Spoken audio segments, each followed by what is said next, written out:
संभल में सर्वे के दौरान हिंसा को लेकर इस समय उत्तर प्रदेश की राजनीति लगातार गर्म होती जा रही है।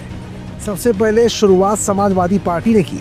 समाजवादी पार्टी के नेताओं को नजरबंद किया गया, तो वहीं प्रतिनिधिमंडल न जाने से माता प्रसाद पांडे जैसे बड़े नेता ने भी शासन को निशाने पर लिया।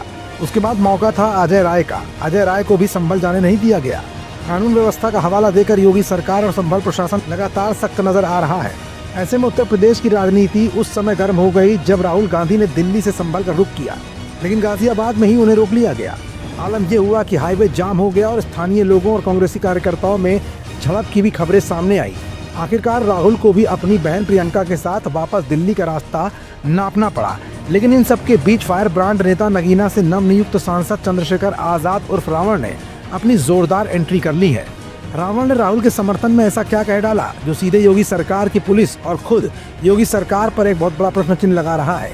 नगीना सांसद चंद्रशेखर आजाद का अगला दांव क्या होगा, और अब नगीना सांसद चंद्रशेखर आजाद उर्फ रावण संभल जाने की तैयारी के क्रम में अपना कौन सा मजबूत कदम आगे बढ़ाने वाले हैं, और संभल मामले को लेकर इस तेज तर्रार सांसद ने योगी को ऐसा कौन सा चैलेंज कर डाला जो प्रदेश सरकार की नींद उड़ा देने के लिए काफी है। इन सभी सवालों का जवाब आज की अपनी इस रिपोर्ट में हम आपको दिखाएंगे भी और बताएंगे भी। दरअसल नगीना सांसद और भीम आर्मी चीफ चंद्रशेखर ने कहा कि मैं पहला शख्स था जिसने संभल जाने की कोशिश की थी। वहां को लेकर मेरे मन में काफी दर्द था। वहां लोगों की जान गई है, कई लोगों को गोली लगी थी तो कई लोग घायल हैं। ये सब जानने के बाद मैं संभल जाना चाहता था।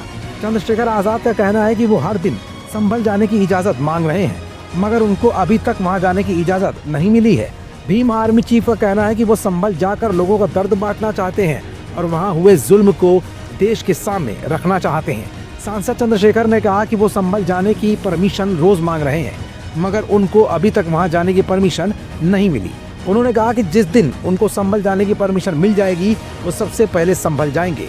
वहां जाकर मुझे अपने लोगों के आंसुओं को पोंछना है और वहां जो जुल्म हुआ है उसे देश के सामने रखना है। मेरे मन में संभल को लेकर दर्द है। चंद्रशेखर आजाद ने कहा कि मुझे संभल जाने से रोक दिया गया। प्रशासन ने कानून व्यवस्था का हवाला दिया। पहले 30 तारीख तक रोक थी, मगर अब प्रशासन ने रोक को बढ़ाकर 10 तारीख कर दिया है। नगीना सांसद ने आगे कहा कि मुझे दर्द है कि मैं संभल नहीं पहुंच पा रहा हूं, लेकिन मैं वहां जाने की लगातार कोशिशें कर रहा हूं। मैं वहां जाऊंगा और वहां के पीड़ितों का दर्द भी सुनूंगा। इस दौरान चंद्रशेखर ने राहुल गांधी को रोके जाने को लेकर भी अपनी बात रखी। उन्होंने इसे उत्तर प्रदेश सरकार की विफलता बताया और कहा कि ये पुलिस और यूपी सरकार की विफलता है। चंद्रशेखर ने आगे कहा कि मैंने मांग की है कि यहाँ राष्ट्रपति शासन लागू कर देना चाहिए।